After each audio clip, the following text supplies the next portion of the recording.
Mám len takú jednu otázku. Existuje taký zákon v trestnom zákone, paragraf 423, volá sa to, že hanobenie národa, rasy a presvedčenia a znie, kto verejne hanobí niektorý národ, jeho jazyk, niektorú rasu alebo etnickú skupinu, bla bla bla, potrestá sa odňatím slobody na 1 rok až 3 roky.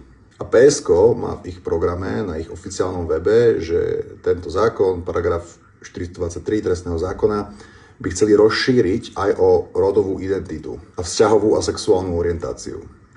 To znamená, že keď nejaký muž o sebe vyhlási, že je žena a vy ho budete naďalej nazývať mužom, tak vás môže postihnúť trest až do 3 rokov odňatia slobody. A mňa len zaujíma, že keď sú teda PSK takí proeurópsky, tak prečo nerešpektujú Chartu ľudských práv Európskej únie, v ktorej sa jasne píše, že každý má právo na slobodu prejavu. Toto právo zahŕňa slobodu zastávať názory a prijímať a rozširovať informácie a myšlienky bez zasahovania orgánov verejnej moci a bez ohľadu na hranice. Či táto ich úprava zákona, ktorá má ešte viac obmedziť slobodu prejavu, nie je náhodou v rozpore s Chartou ľudských práv ich milovanej Európskej únie?